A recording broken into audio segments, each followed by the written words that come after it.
asalaamaaleykum wa rahmatullah wa barakatuhu mbokki réew mi ñu ngi leen di ziara di leen ñaanal dellu siwaat feddali kóllëre yi fa tabarakallahu di leen ziara di nuyu njiitu réew mi Mohamed Ould Cheikh El Ghazouani ak mbokk yi nga xam ni ñoom la ñu dénk doxalinu réew mi ñu ñaanal leen jàmm fenn fu nekk fu ngeen mën a nekk ci diwaan yi ñu ngi nuyu également ku jub langu politique yi kenn ku nekk foo mën a nekk ak sa wareef di jaajëfal le secteur informel bu baax a baax ndaxte du góor du jigéen mbokk yaa ngi ci daan seen doole di jox cër également mbokk yi nga xam ni saa su jot dañuy taawu li nga xam ni mooy diine l'islam ak i wareefam di ko jukki di ñaanal réew mi boobu maa ngay bëgg a wax ulema yi ñu ziar leen bu baax a baax kilifa diine yi kilifa aada yi jox leen cër la jeunesse mauritanienne ñu nekk ci biir réew mi ak ñu nekk ci bitim réew ñu ñaanal leen yàlla bu baax a baax lépp loo xam ni yéen a ngi ci jublu buur bi yàlla antul ko bi jaayal Mustafa al Karim Seydina Muhammad mbokk yi am di jàmm yi jamono yi ñu ngi rafetlu li nga xam ni mooy am ca Sénégal foofu nag njiitu réew yi ak kàngam yi nga xam ni organisme yi ak kàngam yi nga xam ni di la société civile rawatina ak mbokk yi nga xam ni am nañu jëgtee fu gis-gis jëm ci fànnu ndox muy forum bu mag a mag bi nga xam ni ñu ngi koy amal jamono yi njiitu réew mi àgg fa ak délégation bu am solo Mohamed El Hassan Ould Boukhres nga xam ni moo yore secteur hydraulique ak assainissement ñi ngi rafetlu la fay xew lépp rek jëm ci sellal ndox xool fuñ ko mën jële ba doomu aadama yi kenn ku nekk foo mën a nekk nga am ndox ci sa diwaan bokk na itam ci beneen gis-gis ndox mi nga xam ni mi ngi dal si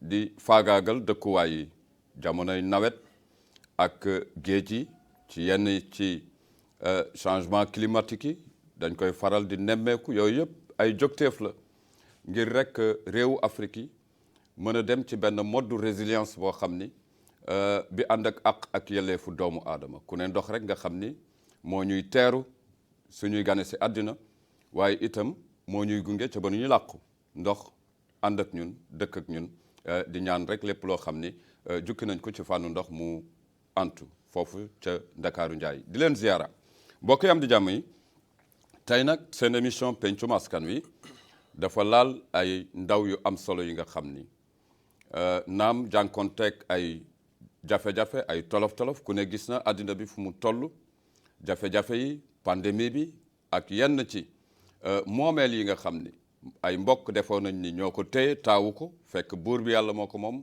waaye ñuy ànd ak ndaw yi di leen jëfloo loo xam ni àndul ak seen diine àndul également ak seen tradition dinañ ci xam dara incha allahu rabbi tey ñu am fii monsieur Ismaïla Sow di ko ziara mu nekk koo xam ni ràññee nañ ko ci àddina bi muy jukki ci taxawaayu ndaw yi waaye itam mu am ay solution yoo xam ni mi ngi ko taawu ci loxoom fas yéene ko weccoo ak ñi nga xam ni ñooy aji ndaw yi yàlla na buur bi yàlla lafal la cat nga dal jàmm lépp loo xam ni namm nga ko ci aji ndaw yi buur bi yàlla antul ko bi jaayal Mustafa al Karim Seydina Muhammad monsieur Siaka ñu ngi lay ziara kii nekk na koo xam ni itam ràññee nañ ko ci réew mi incha allahu rabbi dina dikk ci taxawaayam soxna si Yacine Ba di la ziara dalal ak jàmm mbokk yi ñii laay fas yéene àndal ñu waxtaan ci yenn ci tolof-tolofu àdduna waaw ndaw bu jóg rek am na tolof-tolof boo jàkkaar lool dinañu fexe nag lan mooy xalaat ci solution yi incha allahu rabbi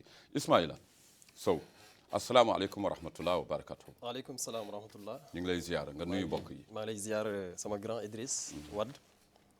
voilà di profiter si occasion bi di la féliciter aussi di la remercier si occasion bi ñu jox ñun tamit pour teewee pencum ndaw ñi c'est ça. jërëjëf askan bi émission pencum askan bi ok. donc en présentation man maa ngi tudd Ismaïla Sow. voilà je suis un jeune entrepreneur. voilà en même temps aussi je suis un formateur dans le développement personnel. Voilà, donc je suis un consultant dans le marketing de réseau qui a l'expérience il y a de cela maintenant 7 ans. Et am na sens aujourd'hui wër un peu si àdduna bi faire face à beaucoup de réalités si àdduna bi donc aujourd'hui c'est un grand plaisir de partager ce plateau avec vous. Donc fini à Mauritanie, parce que comme je le dis, quand je viens en Mauritanie, je me sens sénégalo-mauritanien. Oui. Donc Inch'Allah rabbi ñu bàyyi ba si kanam rek ñu doxal fas yéene xuus si biir point voilà bi ñu war a pàccoo si xët yi am solo yi quoi Inch'Allah. Monsieur Siaka, salaamaaleykum wa rahmatulah. Bonjour. ñu ngi lay ziar. Et je vous remercie beaucoup d'abord de l'occasion que vous nous offrez pour nous adresser d'abord aux auditeurs de la chaîne, aux téléspectateurs, effectivement.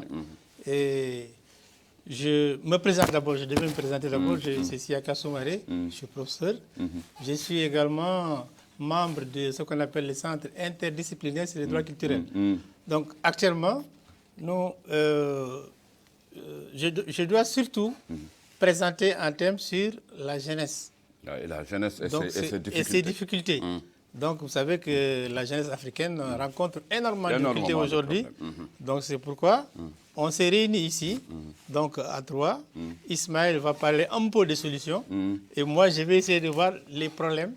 Inch'Allah, voilà, ensemble, nous verrons les problèmes que surmontent les jeunes. Yacine, nanga def maa ngi lay ziyaara. maa ngi lay ziyaara di nuyuwaale mbokk yëpp par passage parce que tey ñëw fi fierté la ci man parce que ndaw yi bari ñoo ngi ci problème yu dul jeex liggéeyuñu gisuñu seen bopp surtout jigéen yi surtout ñun jigéen yi dañu toog ci benn place rek di xaar kon nag su kanamee daañu gën a jàllale. damay dellu si ci Ismaïla waaye bala boobu mbokk yi dañuy ànd ci lépp li nga xam ne rek moom la jamono indi ndaxte jàmm bi boo xoolee yàlla daf koy sàkk mais xamul dara ci yoonam buñ la nee ëllëg li ciy xew xamuloo ko donc buur bi yàlla moo yore lépp mais li ñu jot a gis bokk na ci monsieur Ismaïl yi nga xam ni aji ndaw yi ku leen juróon yërëm leen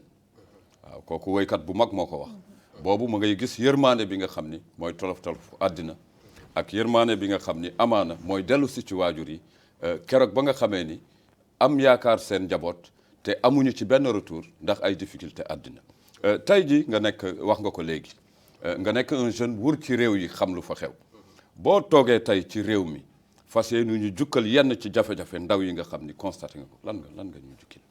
Voilà foofu noonu dañuy sawar pour tontu si. parce que tout simplement man bokk naa si ndaw yoo xamante ne. xaw naa dund tuuti coono.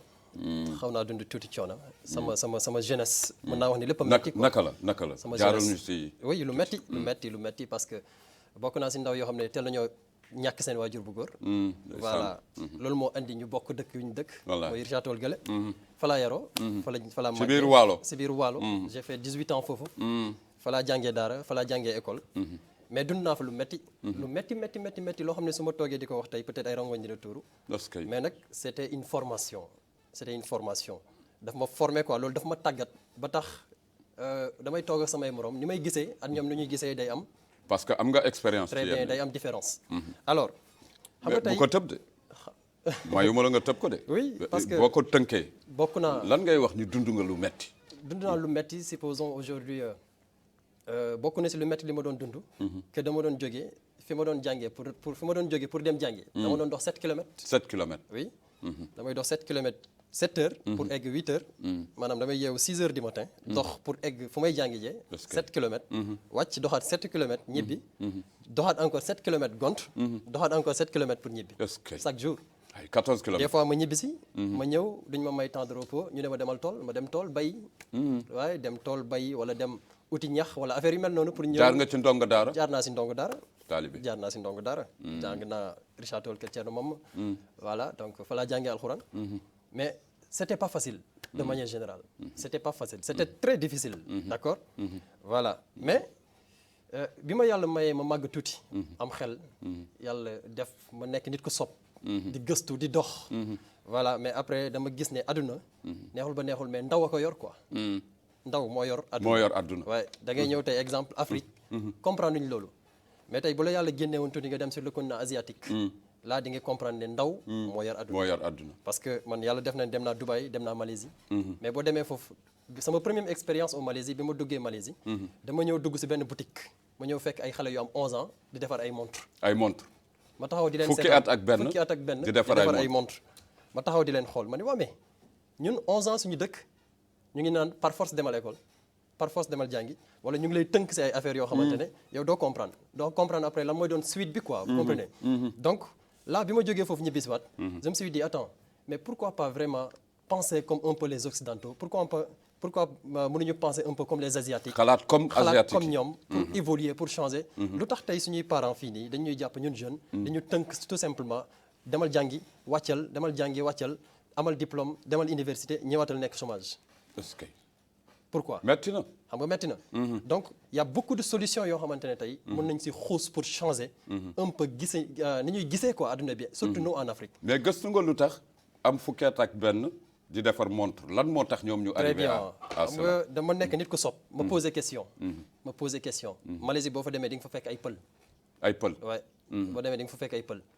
et sob naa tuuti si anglais tamit posé naa question ne leen kii nu mu mënee defaree montre ñu ne ñu ñoom seen différence ak ñun c'est-à-dire ñoom xale dañuy xool sa passion c'est-à-dire dañuy xool si li nga mën ñu orienté la si à bas âge vite fait à bas âge parce que nit ku nekk rek ku yàlla bind rek am na loo xam ni xarañ nga ci may na la dara am nga expérience am lu ñu naan la potentialité dormant mais c'est de le réveiller au bon moment xam nga tey supposons bu doon yow tey footballeur nga man damay xool sama bopp bi ma nekkee xale góol laa woon dama doon góolu ak maa mënoon góolu tamit effectivement jaar nga ci sport jaar naa ci sport mais aw ma woon parent bu ma orienté ci sport dañ ma doon fekk terrain di ma dóor pour naa dem jàngi samay leçons et xoolal aujourd'hui entre temps ce que sport a fait aujourd'hui yaa ngi comprendre léegi nag est-ce que tey bu ñu amoon ay parents yoo xamante ne dinañ orienter seen i doom si seen passion lu ñu mën est-ce que du régler problème bi daf koy régler très bien au niveau de l'école aussi au niveau de l'enseignement aussi au niveau de tout au niveau de tout c'est-à-dire orienter les jeunes wala boog orienter les enfants à bas âge si li ñu mën si li leen yàlla jagleel parce que tey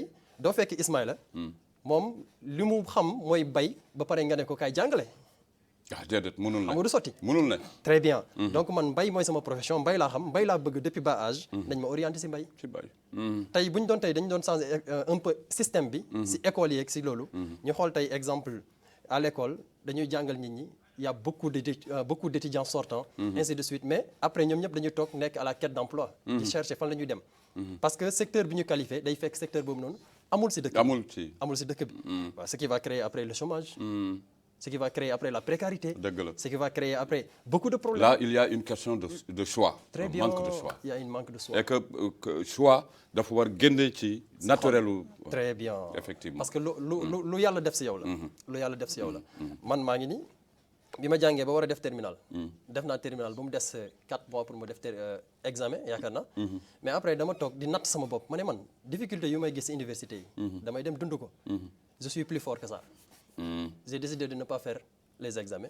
Mais aujourd'hui, voilà, je suis en train de voyager partout à travers le monde. yaa ngi sant yàlla dinañ xam lu tax léegi Yacine ma ñëw ci yow ndaxte jukki nga fa léegi ca ndorteelu kàddu li nga xam ni mooy jafe-jafe yi bari na mais yow en tant que aji soxna ban jafe-jafe nga gis ni moo gën a laal aji soxna yi tey jii si seen dundin soxna yi tey li seen problème mooy que dañuy toog rek di xaar kenn du jóg mu ni man naa dem def lii wala naa dem def lii naa xaar Ismaïla rek ba mu indi dara ma kii ci man giseewu ma noonu Ismaïla mooy borom kër gi giseewu ma ko noonu noo ko gisee dama gis ni jigéen yi dañu war a jóg liggéey changer seen àdduna parce que jigéen tey war na mën a def tabax kër jigéen tey war na mën a am liberté financière lu mu soxla mu defal ko boppam sans xaar keneen man noonu laa ko gisee mais buñ lay wax ni la tey ji ñii di dugg gaal yi di dem ci bitim réew jigéen ñi bare nañ ci trop loo ci ba lan moo ci sa gis-gis jigéen yi waruñu génn fii parce que tey si biir àdduna bi am na lu bëree lu mën a changer vie jigéen sans que muy dem extérieur fii ci biir dëkk bi lan la pour yow pour man tey man dem naa keroog lu yàggul Sénégal si benn mission bi lan la si sama jigéen yi ma fa gis jigéen yu taxaw la jigéen yu liggéey la jigéen yu bëgg a liggéey te ñoo ngi liggéey si benn société man maa ngi ci liggéey société bi Crowd1 la tudd te solution la léegi ci biir yenn ci xarañteef yi la bokk voilà te ñoom si liggéey yi si digitaux la ñuy liggéey comme tey ci internet boobu yaa ngi wax marketing digital. marketing digital. ok voilà donc tey bëgg naa sama moroom yi ñu jóg yeewu ñu xam ni tey mbindaan kese du liggéey dem di fóoti ci kër jàmbur yi du liggéey nañu xool beneen solution te solution bi tey pour man mooy marketing digital. mais soo nee dem daani doole ci kër yi du liggéey da nga jàpp ni dafa bëri coono dafa bëri coono te amul salaire yi baaxul nga xëy suba ba jant sooti 30 000 fin du mois xamoo doom yi nga koy defal wala sa bopp wala koo koy defal te amoo contrat amoo dara tey suba mun lañ la dàq tey yaa ngi fii mais suba xamoo foo nekk donc loolu jafe-jafe la. alors barki dem mu ngeen jóge ci 8 mars nan nga ko dundee ak yow noo jàppee ni feetu 8 mars juróom-ñetti fan ci mars at bu jot lan ngay yëg en tant que soxna.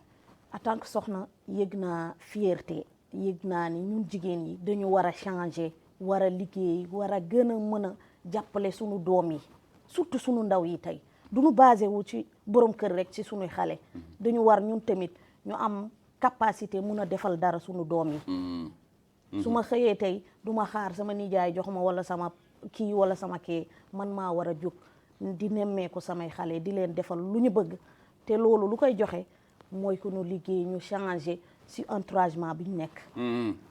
am na solo. war ngeen dugg ci mbay mi nag. voilà war mbay mi. oui c'est très ku la yóbbu woon nga bay di nga bay. dinaa bay parce que tey gis naa bay côté Rosso gi gis naa ñuy bay lu nekk. te macha allah li ñuy bay moom rek la ñuy lekk fii tey. gis naa côté Gaani yi côté Fass ainsi de suite si gox yooyu. mais gis naa macha allah mbéy gi dem na mais ba tey jafe-jafe bi mooy ndox. mooy ndox. nit ñaa nga Dakar. nit ñaa nga Dakar ci ay kilifa yu mag. ngir rek jukki ci fànnu ndox. xam naa dégg nañ la. mu doon loo xam ni ñi ngi koy ñaan yàlla la société civile également. ñi nga fa. incha allah au sortir de juróom-benni fan yi nga xam ni. ci forum de l'eau international de l'eau dana faj mbir yu bare. et mu nekk occasion boo xam ni amaana société civile bi. dinañu am ay contexte yoo xam ni dina leen permettre ñu bu ñu delloo seen réew. ñu tabax ay projet yoo xam ni. dana sukkandiku ci fànnu ndox. ak yoon wi muy jaar. monsieur Siaka. mbokk yi ñu ngi leen di remercier di leen jéggalu ndaxte kii suñu mbokk la man sama jaam la sax. je dis souvent que parfois il me faut une corde en poche. Ça, c'est unique pour mes parents, celui qui est là. Hein, vous voyez. Mais il va s'exprimer enfin. Mais aujourd'hui, M. Siaka, que vous, on est en face d'un monde qui a beaucoup de problèmes. Il faut le savoir.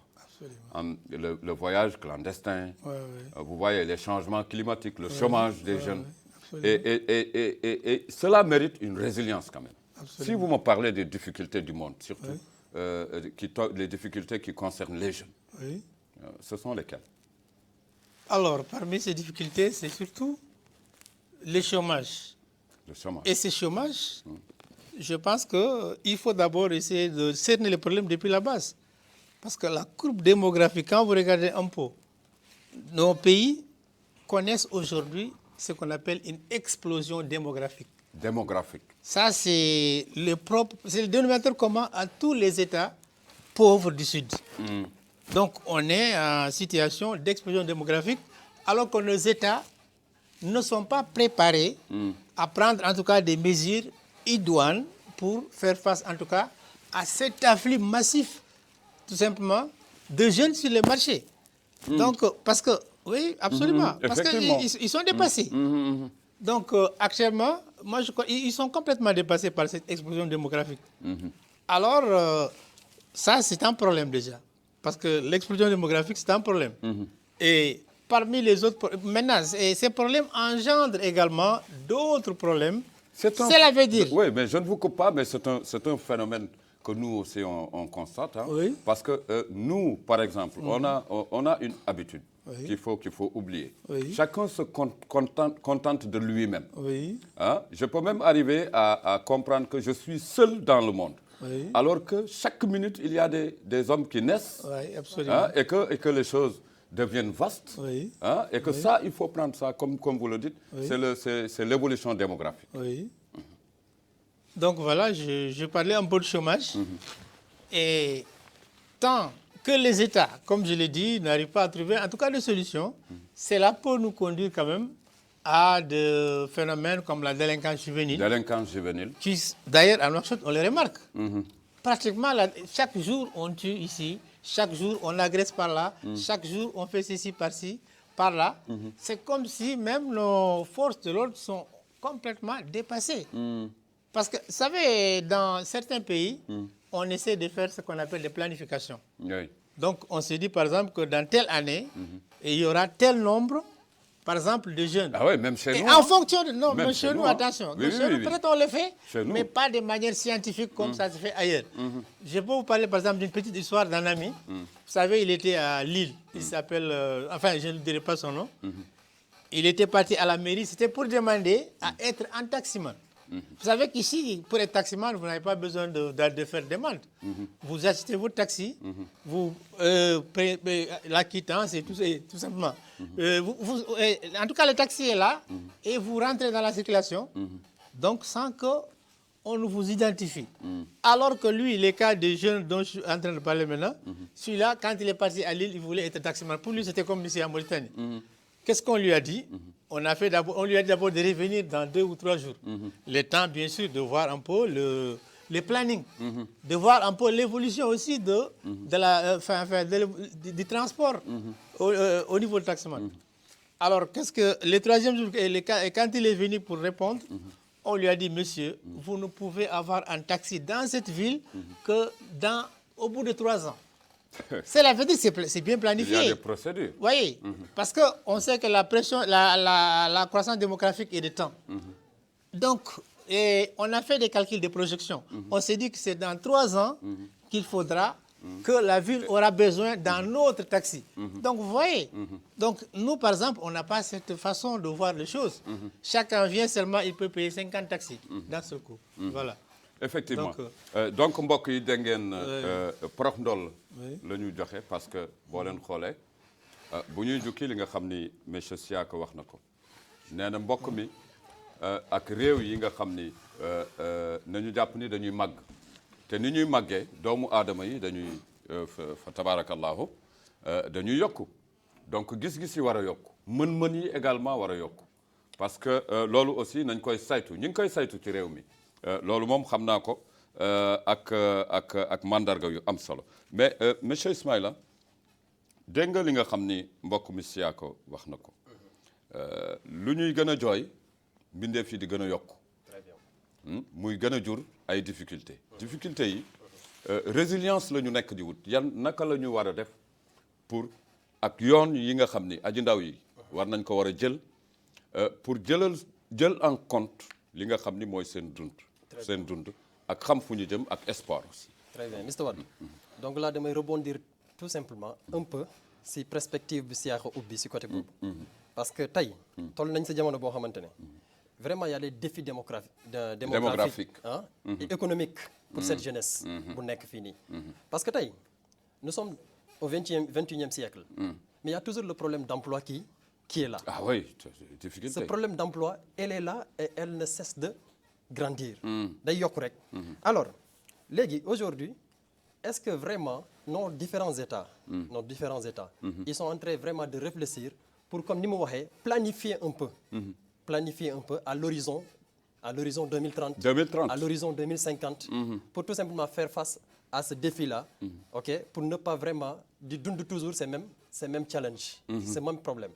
Parce que tey xam nañ ne dans le monde entier la population jeune atteint les 77%. 77 oui.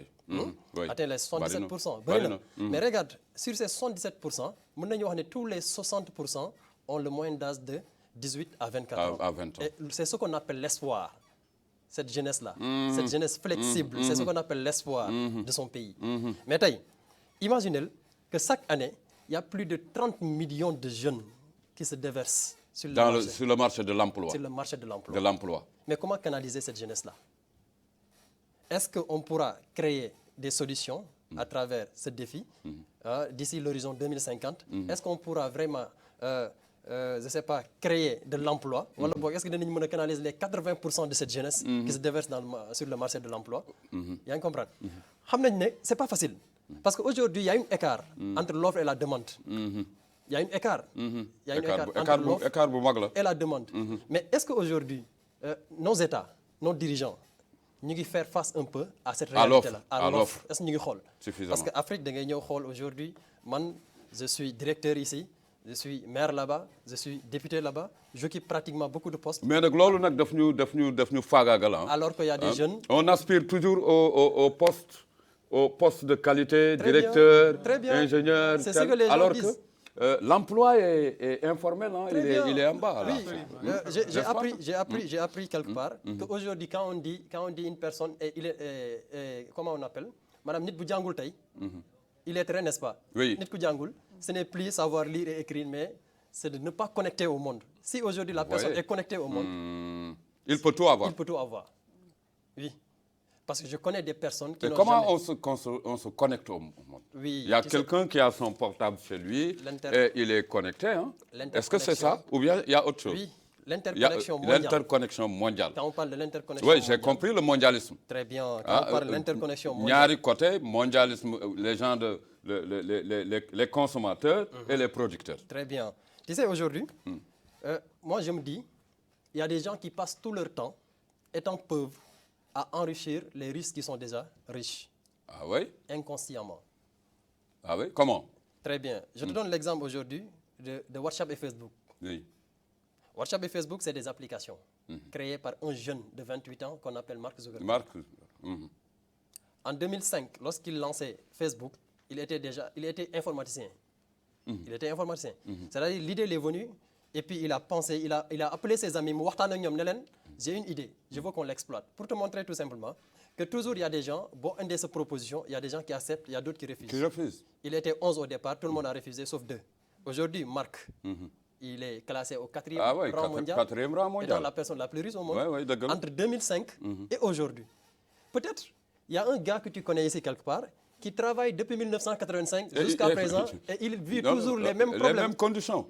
Il y a une comprendre. C'est bizarre. Donc, regarde aujourd'hui, ce Mark qui est devenu milliardaire, mais c'est toi, c'est moi, c'est tout le monde qui l'ont permis d'être riche. Non, qui lui ont permis d'être riche. N'est-ce pas? Surtout ñun suñu doxalin ni. Voilà. Boo amul crédit léegi dof nga dem nga wuti ko di jënd. Très et ci lan ngay nekk aussi. Vous voyez, non? Vous voyez. Donc, aujourd'hui, on perd beaucoup de temps, beaucoup d'argent. C'est-à-dire l'Occident, parfois, il trompe un peu l'Africain. Pas un peu, grand. Grand, n'est-ce pas? Oui, grand. Aujourd'hui, il nous fait des téléfilms, il nous crée des applications. Parfois, tu sors ici. Partout où il y a un bon place, tu vois les jeunes filles là, ils prennent tout leur temps à faire le Snapchat et faire le challenge, envoyer de gauche à droite. Mais qu'est-ce qu'ils gagnent après le retour? Rien du Qu'est-ce tout. qu'ils gagnent? Rien du tout. Mais est-ce que tu sais, le propriétaire de Snap est en train de gagner des milliards? Mais beaucoup sur de... ça? Moi, j'ai toujours refusé ça, vraiment. Tu comprends un peu? Ah oui, vraiment. Voilà, mais aujourd'hui, il y a des solutions. Il faut se révolter. Il faut l'utiliser avec un retour. Voilà, il faut le faire de manière... Toi, tu gagnes. Le monde d'aujourd'hui, c'est gagnant-gagnant. Si je sais que quand je fais ça, je ne peux pas gagner, ce n'est pas la peine de se mettre dedans. On ne perd pas son temps dans WhatsApp pour comme ça. On ne perd pas son temps dans Facebook pour comme ça. Parce qu'au moment où tu perds ce temps là-bas, tu achètes la connexion, tu prends ton téléphone, tu perds ton temps et tu enrichis quelqu'un. Vraiment. Mais comment faire tu perds ton temps, tu perds ton argent. Tu enrichis quelqu'un. Et regarde aujourd'hui, tout ça là, c'est le problème. C'est le chômage souvent qui amène ça. Il y a des gens, pour se faire plaisir, ils sortent de leur maison, ils prennent leur téléphone pour se mettre dans un coin. Pour se faire plaisir parce qu'il y a le chômage qui les prend. Ok? Dañoo chômer quoi, dafa metti ci ñoom. Donc pour eux, le plaisir, c'est tout simplement de faire des challenges, de snapper, de faire le TikTok ici, des choses comme ça. Vous comprenez? Alors aujourd'hui, vraiment, il y a beaucoup de solutions qui sont là. Beaucoup de solutions. Il y a beaucoup de solutions. dinañ ci delluwaat Yacine dégg nga li nga xam ni Ismaïla wax na ko. Man ñu ma gën a tiital ci mbir yi mooy aji soxna yi. xam nga Ismaïla dafa wax di nga perte sa xaalis. parce que ndóol gi nit ñi nekkee metti na. wallaay metti na trop. tey foo fëgg da ngay fekk problème yaa ngi fa. Et que c'est étonnant. Vraiment c'est étonnant, c'est étonnant, c'est alarmant. Maintenant xaalis la fi wax ak jot. mais bu ñu tourné monsieur Siaka ci aji soxna yi da ngay fekk sax muy jur tolof ci relation conjugale yi. lan nga ciy wax loolu. soxna yi dañu war a changer habitude parce que man du ma toog ci TikTok di photo di envoyer TikTok te leneen nekk fii loo xamante ni moo gën a importance ci TikTok. tey da ngay dugg nekk ci benn dugg am nga ci benn comment dirais-je comme ci biir plateforme. da ngay dugg léegi comme léegi tey lépp xaalis la. parce que tey su ma duggoon tey ci biir Play Store. mais ndax ak sa portable ak mën sama nga ci gagné téléphone xaalis. voilà yow mën naa ci gagné xaalis te maa ngi ciy gagné xaalis. Ah ouais? actuellement nii maa ngi ciy gagné xaalis. ah oui ci sama yow téléphone. da nga ñuy wax naka nga ci. si doy biir na waar, ah. si biir am na benn plateforme. boo xamante ni comme WhatsApp. comme Facebook da ngay dugg ci plateforme bi xool benn nit ku la comme tey exemple Ismaïla. ñëw na ma présenté ma plateforme bi. ma ñëw intégré wu si biir plateforme Nga dugg bi ci biir. ma dugg ci biir. su ma ci duggee man tamit damay xool ku mel ni yow ma dugal ko ci biir dugal ci tonto Siyaxa dugal ci ñeneen ñuy am may am kii di am te ñun ñëpp ñuy am ci biir plateforme bi ñuy gagné loolu mooy lan. loolu mooy crowd one. waaw gis nga de mais léegi mais est-ce que vous trouvez ça c'est bizarre. Bon on gagne du temps. Oui, On conserve nos dépenses. oui, C'est-à-dire même si on les fait une fois. oui. Vous voyez et que même si on est rentré en connexion, on sait qu'on est dans quoi. C'est ça exactement. Parce que am na mbindeef yu bare yoo xam ni dañuy nekk ci connexion xamuloo ci lan la ñu nekk. ci lan la ñu nekk. Vous voyez toucher ici taper ici voir quelqu'un voir là-bas alors que loolu bu àndee ak ñuy perdre suñu temps vraiment ndóol gi day gën a bare. ñu ngi nekk di xool ndóol gi lan moo koy yokk. waaw dans la majeure partie des pays africains mais sincèrement dañu war a taxaw xool lan moo ñuy jëlee ci ndóol mais waruñu ko yokk xam nga loolu bokk na ci facteurs yoo xam ni facteurs yi am solo mais bu ma tegee sama loxo ci yow nga wax lu am solo damay dellu si ci Ismaïla yaa ngi fiy wax léegi ni doonoon nga taalibe nga sonn lool nekk ndaw contexte bii tey aji ndaw yu bare nekkoon nga ci donc comprendre nga lan la et lan moo indi tey jii nga toog di ma wax wur nga ay réew. très bien donc foofu tamit xam nga nee nañu ndaw bu bëggee màgg. xam nga màgg du si at. ci xel màgg xel la ci esprit waay. voilà màgg esprit la quoi. y a un grand monsieur qu'on appelle Roberto Kiyosaki. qui parle un peu de père riche père pauvre. papa bu am ak papa bu nit ñaari papa la am. Il y a deux papas. Chaque personne a deux papas. nit ku ne. Oui. Tu as ton même man. Oui, tu as ton père, tu as ton père géniteur, mais tu as un autre père qu'on appelle l'esprit. Sa esprit yow. Ton esprit. Ah oui. Yaa ngi comprendre. Ton esprit c'est ton père riche. Au moment que ton père mu lay conseiller que fais ceci, va à l'école, deviens enseignant, deviens ça. C'est-à-dire mu lay choisiral pour devenir une personne boo xam ne tu vas pas sortir de la réalité. Il y a ton esprit boo ko jëlee def ko xarit.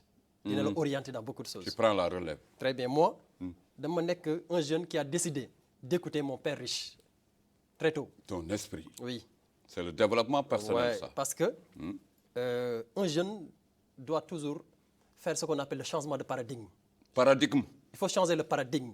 C'est-à-dire da nga war a changer ce paradigme parfois pour faire face aux réalités. Non, de la loolu vie. moom ñun ñame Afrique moom barewul ñu ko ñame. Et très bien. Arrêtez brusquement et Oui, changer. il faut changer. Il faut avoir. Ci gëm yàlla la il faut bokk nag. oser parfois. Non, ci gëm yàlla la bokk. Très bien, il faut Ah, oser. Il y a des choses là, il faut oser. Da ngay oser pour def ko. Da ngay taxaw fii def benn point. Et puis tu décides nga changer ce paradigme pour voir un peu yow li nga fekk li nga xam ak li nga gis nit ñi di def. Nga analyser est-ce que boo defee la même chose doo mel ni ñoom. Et là nga bàyyi ko foofu. Non, mais dem nag xool quelque chose. nous en Afrique on copie trop hein. On copie trop sur ce que les autres font. C'est ça le mais li problème. ngay wax ni am na solo. C'est ça le Il faut changer. Moi Diversifier. j'ai décidé de changer mon paradigme Comment? et de laisser tout Naka. et m'orienter sur ce que je veux man. C'est-à-dire dama toog xool un peu le comportement des gens. Il y a ce qu'on appelle une personne qui veut réussir doit toujours trouver des idoles. Je prenais le temps de lire beaucoup de livres des personnes qui ont réussi dans la vie. J'ai vu beaucoup de personnes sont réussies et j'ai pris aussi des idoles en Afrique tels que exemple les grands chanteurs comme je cite son nom, je peux citer son nom comme Youssou Ndour. Youssou J'ai Ndour. appris un peu. Youssou le Oui, grand. oui, j'ai appris un peu, j'ai un peu appris ci évolution. évolution. C'est ça. J'ai compris que c'est un monsieur qui a aujourd'hui le succès et qui n'est pas diplômé. Donc pourquoi pas moi? Donc le succès, le meilleur diplôme au monde, c'est le succès. Il faut avoir le succès. Quand tu as le succès, tu as tout, n'est-ce pas? Alors, j'ai fait face aux réalités de la vie. Mané, il faut que je m'accepte moi-même de me former. Nan lay formé wo? Man dama doon jóge Richard Toll di jël gaal di ñëw si Rosso Mauritanie fii pour bay. nekkal si nekk si tool nekk si tool yi waaw nekk si tool yi mais boobu ñaari junne ngay am quoi journée. mais c'était est-ce que ñaari junne mën na ko sax c'était pour avoir benn 2000 ouguiya à ce temps 2000 ouguiya 3000 ouguiya wala nga liggéey fin du mois. Parce que les 3 mois de vacances je me rappelle en 2005 2006 2007 jusqu'à 2008 tous les 3 mois de vacances yaakamte woon naa école tëj ba ma ñëw Mauritanie parce que je voudrais pas moi depuis la classe de 6e il y a personne qui ose dire il m'a acheté les fournitures. Tu t'achètes ça je m'achète moi-même. yow yaa koy jëndal sama bopp. Je viens, je reste ici, je campe ici dans la forêt mauritanienne, au champ. Je travaille, je gagne, je passe à Rosso Mauritanie, j'achète des habits et je rentre. Okay. Donc tu sais, donc loolu du tey yàgg na quoi. Par moi et pour moi. Très bien, par moi et pour moi. Ouais. Alors cette évolution-là m'a construit. Après ñuy dem di gën a màgg di gën a xam di gën a màgg di gën a xam di gën a màgg di gën a xam dem ba benn instant aussi on a fait face à beaucoup d'autres réalités qui peut nous s'orienter dans. Muy yan. Voilà, aujourd'hui il y a un monsieur qui dit si tu as ce téléphone-là et que ce téléphone ne peut pas t'offrir de l'argent, il faut le jeter. Et va chercher un téléphone de touche. Tu vois, parce que ce téléphone n'est pas vraiment pour perdre de temps, mais c'est un téléphone pour gagner de l'argent. Mais nag tubaab bi dañ ñu ko naxee nag sa waay de. Très bien. Ils nous font gâter beaucoup de temps tu et sais, d'argent. le blanc dafa defar benn aspect. c'est-à-dire dafa créer benn structure. Mais cette structure a été créée en réalité pour nous les Africains. dañoo juum foofu. xam nga ñoom chaque instant dañuy xool nu ñu tardele mais bu ñu créer Android. dañoo juum foofu. parce que oui dañoo juum parce que c'est une solution pour nous les Africains conscients. Ça doit être conscient, hein, je dis bien aux conscient. Africains qui le comprennent. Voilà, des jeunes Africains conscients que ça c'est une solution pour changer ces conditions de vie aujourd'hui. Tu parles de la pandémie. On a vraiment traversé des périodes très difficiles. Man, est-ce que xam nga ne la pandémie m'a trouvé à Kaolack? J'ai fait 6 mois de confinement. 6 mois yaa ngi sa biir kër. 6 mois je suis chez moi. Mois de Ramadan 2020. woor naa woor bu metti boo xamante ne dama doon woor ba ngoon parfois biscuit ak soow laay ndogo. Ndeysaan. Et puis je continue avec ça. Pourquoi? Parce que bi Covid bi ñëwee tout ce qu'on avait perte nañ ko. dëgg la on a tout perdu. dëgg la tout on n'avait plus rien. La pandémie. Donc c'était difficile xam nga foofu. Si j'étais pas un jeune fort je pouvais peut-être retourner sur ce que monsieur Siaka a dit mooy affaire de délinquance. Oui, mun naa dellu si délinquance dem nekki waat benn agresseur fii dem nekki waat ainsi de suite. Mais j'ai quelque chose qu'on appelle le développement personnel en moi. C'est-à-dire je vois toutes les difficultés comme solution. Au moment que mu difficile man maa ngi toog yor sama bigga feuille en train encore de reprogrammer ma vie, en train de trouver une autre solution. Comment vraiment remettre, comment me remettre encore dans la vie. Comment je vais faire pour me rattraper encore. Yaa ngi comprendre. Alors cela a fait que après koor gi ainsi de suite je suis revenu à Dakar, déconfinement am na, j'ai tout fait pour rentrer chez moi à Dakar. Alors bi ma toogee di xalaat un jour j'ai tombé dans des opportunités. muy yan. J'ai tombé dans des opportunités. Et les opportunités que je suis tombé, c'est aujourd'hui le marketing de réseau. Tu sais, je te dis une chose. Ak téléphone. Le monde aujourd'hui, il y a beaucoup de difficultés. Mais il y a beaucoup d'opportunités aussi qui sont venues comme solution. Il faut les comprendre. Regarde, tey bu tey dëkk yi maanaam njiitu réew yi tey bu ñu comprendre noonu ne que dara gënul mbay si dëkk. Les chefs d'État. Bu ñu comprendre noonu ne rien n'est plus important que l'agriculture dans un pays. Ils vont créer des centres de formation agricole pour former la jeunesse et les orienter vers l'agriculture. N'est-ce pas? Oui. Donc ça règle un problème. Comme yeneen volets yi aussi. Il y a d'autres volets aussi. Mais aujourd'hui, les filières numériques, c'est quelque chose boo xamante ne il faut vraiment s'orienter là-dessus. L'Afrique. Parce que tey boo demee aux États-Unis, eux, ils ont dépassé ça. Ils sont en train de reprogrammer quelque chose d'autre. Non, il y a 100 ans d'écart, hein. Mais nous actuellement, 100 ans d'écart, hein. Regarde, nous actuellement, on est toujours dans ce problème-là. Il y a des gens qui ne font pas accès de confiance sur le numérique, alors que le numérique existe bel et bien. Le numérique, vraiment, c'est quelque chose qui apporte la solution. Parce que les activités, c'est-à-dire le marketing de réseau, le marketing digital, c'est quelque chose, ça ne regarde pas. Il n'y a pas de discrimination de manière générale. Ça ne regarde pas. Est-ce que tu es Peul? il n'y a pas d'ethnie, il n'y a pas de religion, il n'y a pas d'âge, il n'y a rien. Tout le monde a la possibilité de faire sa vie d'avoir un là-dessus. portable même et de faire ça. Avec ce téléphone portable aujourd'hui, tu peux faire ta vie. mën nga ci Avec ce téléphone portable aujourd'hui, tu peux gagner ay des millions lu et des bari te millions. doo bari coono. Tu comprends, non? yaa ngi wax mbas mi bu mu la tëjee. Très bien. Covid bi bu ñu tëjee toog naa 6 mois di souffrir ma toog rek gëm yàlla di souffrir quoi yokk samay julli yokk samay ñaan n'est-ce pas? Voilà, donc après ça j'ai tout fait pour arriver à Dakar mais bi ma ñëwee Dakar j'ai resté 1 mois 2 mois un jour j'ai tombé sur un monsieur que je connaissais très bien pour te montrer un peu que le marketing de réseau c'est la solution. C'est vraiment la solution. Parce que monsieur bi ma dajal pour mu wan ma cette entreprise là en 2018 on s'est croisé à Kaolack parce que man Kaolack j'avais mes activités là-bas. On s'est croisé à Kaolack mu jógee Guinée il rentrait à Dakar mais il n'avait plus de transport pour ramener son papa qui était malade. Qui était malade. Oui, on s'est croisé à la gare routière de Kaolack ma dajeeg moom guddi may dox nii rek dajeeg moom mu ne ma tonton la may woowee ma ne ko yow looy def fii mu ne ma dama jógee Guinée mais dama ñëw ba fii amatuma passe je dois rentrer à Dakar ma jël sama xaalis bi ma yoroon sama poste luyeel ko oto ba pare may ko xaalis ne ko yóbbul sa papa nga faj ko en 2018 la ñu gëj a gisee donc le gars il souffrait n'est-ce pas? Oui. Alors en 2020 je vois ce même monsieur là avec un 4x4 Mitsubishi Outlander Yàlla mooy buur. avec un veste de 400 000 francs Yàlla mooy buur. avec une montre Rolex de 2000 euros Yàlla mooy buur. avec des chaussures de plus de 200 000 francs CFA je vois ce monsieur je sens l'argent ma ne ko mais attends toi qu'est-ce qui se passe tu es passé où mu ne ma bro waay je fais le marketing de réseau am na solo. ma ne ko quoi mu ne ma Am je na fais le solo. marketing de Am na réseau solo, am ma na ne ko ok explique-moi mu ne ma non on n'a pas le temps ce matin boobu amuñu temps parce que voilà c'était le jour de Magal en 2020 mu dem ma dem mais le soir je suis parti le trouver chez lui mais un monsieur boo xam ne je l'aidais ma dem këram j'ai trouvé que le monsieur a un écran de 2 millions Nanti. Bien salon nanti. de 3 millions, chambre à coucher de 1 million 500 000. Je vois le monsieur, je vois vraiment, je sens l'argent sur lui. Je vois que ce monsieur a construit une mosquée au village, il a construit une maison pour sa mère, il a construit une maison pour son père. Et le monsieur, à plein corona, il a gagné plus de 70 millions de francs CFA en 4 mois. Gis nga de. J'ai dit, attends, mais qu'est-ce qui se passe? C'est quoi? Mais est-ce qu'aujourd'hui, si toute la jeunesse comprenait cet aspect-là, dinañ nekk fii de souffrir? Non du tout. Est-ce qu'on va rester ici pour dire, non, non, le président n'a rien fait ici, le gouvernement n'a pas travaillé, le maire, le gouvernement ne peut pas tout faire. Il faut aussi on comprend ceci. ah état yi mënuñu def lépp. Il ne peut pas tout faire. mais nous sommes l'état. L'État, très bien, Hein? parce que moi je suis l'État. Ah ouais? Donc aujourd'hui je dois apporter des solutions. Des Ah solutions ouais. pour Pour voilà, l'état. pour l'État. Pour l'état. Si aujourd'hui moi, dans le domaine que je suis en train de développer, moi j'ai des champs. J'ai des champs, moi je cultive, je suis un cultivateur. am nga ay tool yu Oui, bari. j'ai des champs, moi j'aime trop l'agriculture. Entrepreneur. Mais aujourd'hui, si je prends l'argent que je gagne ici, c'est pas tout le monde qui peut évoluer dans ce secteur que je fais. C'est pas tout le monde. Tu vois. Mais après avoir gagné quelque chose, je retourne envers ces champs-là et investir et créer de l'emploi. Créer de l'emploi.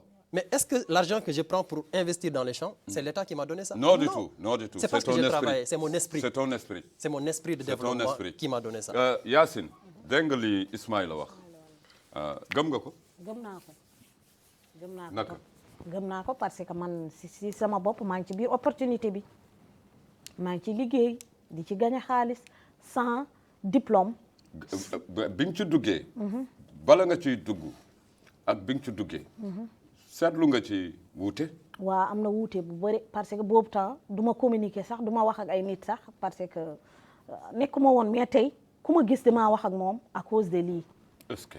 ku ma gis rek mun naa wax ak moom. développé wu nga quoi yow sa bopp voilà développé naa changé na ci man lu bëri bëri bëri bëri bëri. jënd nga oto. man si maa ngi ci waaj a yaa ngi jënd ci. oto maa ngi ci waaj maa ngi waaj a jënd oto parce que dem bi si biir kii bi te amoo oto dafa metti te jigéen yi maa ngi leen di ñaax ni nañu bàyyi affaire diplôme ñi jàng ñoo ngi jàng pour am diplôme li jaasa yi. voilà nañu ñëw ñu xool ni diplôme kese du moom mooy solution il faut ñu xool leneen ñu liggéey ñu mën a changer seeni vie sans diplôme et tout donc am na solo lool dañuy jox kaddu gi Siaka mu jukki li nga xam ni ndax ñu ngi ñuy wax ne waxtu yi li ci des bariwul nga jukki ci li nga xam ni Ismaïla ak Yacine wax nañ ko bala ñuy joxaat Ismaïla mu tëj il faudra revenir sur en guise de conclusion sur non seulement les difficultés qu'on a déjà vues, il y en a. Hein. Ah ouais, Il y a les changements climatiques, il y a la pandémie qui n'est pas encore finie. Alerte aux gens parce que mingi ñong koy déggat fa mu jóge woon. Donc la hausse des prix aujourd'hui. Oui. La hausse des prix et que ce n'est pas les États. Aujourd'hui, si on voit ce qui se passe entre la Russie et l'Ukraine, hein, le blé qui devient trop cher, introuvable. Absolument. Oui. D'accord, donc j'ai un peu compris ce qu'ils ont dit. D'abord, je vais rebondir sur, sur Ismaïla, ce qu'il a dit par rapport au portable. Effectivement, passer tout le temps à jouer sur, je ne sais pas, Facebook, sur des choses qui ne nous apportent rien du tout. On n'a pas communiqué même. Voilà, on n'a même pas communiqué. Parce que quand tu vas dans un foyer souvent, dans un foyer, pratiquement tout le monde est silencieux. C'est les portables qui parlent. Chacun est en train de... Voilà. C'est grave. C'est grave. Trop grave même. C'est trop grave. Donc, alors que ça ne rapporte rien, alors que c'est marketing de réseau. Donc, je pense qu'il reviendra sur ça. C'est un moyen. Celui qui l'a... Enfin, je pense qu'il va revenir sur ça. Avec les portables maintenant, on a compris qu'on peut gagner de l'argent. Que ça a changé la vie de millions de personnes. Donc, nous sommes témoins. Donc, ils sont venus ici. Ici à Nouakchott, je crois que j'ai même venu. Oui. Donc, ils nous ont montré encore davantage. Mais comment Comment Ils nous ont montré comment on peut utiliser les portables et avoir lutter contre les difficultés. Non, c'est-à-dire c'est juste en donnant une somme vraiment dérisoire. Oui, effectivement. Voilà, 109 €. Avec 109 €, certains sont devenus maintenant des milliardaires. C'est important, c'est très important, M. Siaka. Mais on nous signale que le temps ne suffit pas. Sinon, je t'aurais remis la corde. Hein. Mais je ne voudrais pas que tu m'attaches avec ça. Ça m'a jambé, quoi. Hein, aujourd'hui, quand même, je vais non, il faut qu'on soit codé. Hein. Je remercie également la semaine où nos amis Sonic, vraiment, hein, on a le même cœur, les mêmes sentiments, les mêmes maisons, vraiment avec les Sonic. Manglen Didja quoi. Ils nous ont montré vraiment le moment important. Hein, les valeurs culturelles des Sonic, vraiment, c'est à saluer. Bravo à vous, ils ont fait l'exposition à travers le 8 mars. Et je les félicite vraiment. Ils ont répondu à l'appel du président de la République. Merci aussi à Ismaïla vous Tchibougaou. L'appréciation. Oui, mais bien sûr, on est des cousins. Seulement, il y a la corde qui nous différencie. Ismaïla Tchibougaou, li nga xam ni seetlu nañ ko tënk portable daal war nañu jural dara. Lan nga ñuy wax bu mujj nga xam ni bëgg nga mbokk yi dégg ko. Voilà, donc damay ñëwaat si côté boobu parce que c'est mon domaine. Le domaine digital, c'est un domaine que j'aime bien. Et aussi, c'est un domaine que je ne comprends pas. Regarde, M. Wad, je te dis une chose. Aujourd'hui, nous sommes à Mauritanie. Donc, je vais parler. Nous sommes à Mauritanie. Nous sommes dans un pays où vraiment, il y a beaucoup de jeunes qui chôment. Mais il y a aussi beaucoup de jeunes qui ont la paresse aussi. La paresse. Oui, il faut que ces jeunes-là quittent cette paresse pour pouvoir vraiment pour gérer sen bop dara. D'accord? Donc, aujourd'hui, le digital, c'est la solution. Je fais le marketing digital. Je peux donner le nom de mon entreprise, n'est-ce pas? Non, du tout. Non. Ok, donc je fais le marketing digital. On développe le marketing digital. C'est une solution pour tout le monde de se connecter, de pouvoir faire des amis, de pouvoir faire des gains et de pouvoir aussi vraiment voyager sans problème. Parce qu'aujourd'hui, nous, avec le marketing digital, on a pris problème de voyager de pays à pays. On n'a plus ce problème. Donc, il faut que les jeunes, carrément, même s'ils partent à l'école, même s'ils partent au boulot, même tout ce qu'ils peuvent faire, le marketing digital, ça ne les prend pas leur temps. Mais ça les donne beaucoup plus d'argent de ce qu'ils cherchent. Il faut nous faire que cela aussi. Inch'Allah. Il faut nous faire que cela. En tout cas, on a besoin de ça quand même. Par rapport à tous les problèmes vraiment dont nous faisons face, surtout à Djundaoui, vraiment. Quand je parle des jeunes, j'ai les larmes. Pourquoi? Parce que moi, je ne suis plus jeune, mais je suis en train de les pousser à comprendre, surtout dans le développement personnel. Mais, beaucoup de gens qui sont Nouakchott, Inch'Allah, Rabbi, mbokk yi dégg nañ la, dinañ la seet si pour xool effectivement yenn ci innovation yi naka lay demee Inch'Allah, Rabbi, et que am nañu mbégte di la dalal ci comme les autres. Ci télévision de Mauritanie. Et que vraiment nous dem ci marketing digital amna lu fa ne. C'est pour éviter que les autres nous mange notre temps et les valeurs que nous avons. Si toutefois que chacun pense à relever le défi sur le plan ndóol pauvreté et tout ça yàlla danañu wan li nga xam ni mooy solution yi incha allahu rabbi te kenn nga ci ba xeert biik mbokk yi am di jàmm yi Ibrahima Idriss amoon mbégte di dalal ay naataangoom kenn ki di Ismaïla Sow nekkoon taalibe tey mu nekk un grand entrepreneur boo xam ni vraiment un leader mi ngi yëngu ci réew yu bare ndax marketing digital am na solo lool ak sama xarit Siaka di ko ziara bienvenue et merci d'avoir répondu à cette invitation Yacine Ba jukki fi loo xam ni vraiment mi ngi ñaax aji soxna yi ñu jéem a comprendre changer esprit xam ne ak sa portable war nga ci mën am dara dinañ la aji soxna yi booy génn ñu lay seet si incha allahu rabbi Taleb di la ziara sama caméraman rawatina ak mbokk yi nekkoon ci réalisation bi ak preneur de son yi caméraman yi jox leen cër bu baax a baax ñu jox leen jëg daj incha allahu rabbi mercredi même heure même fréquence asalaamaaleykum wa rahmatullah wa barakatuhu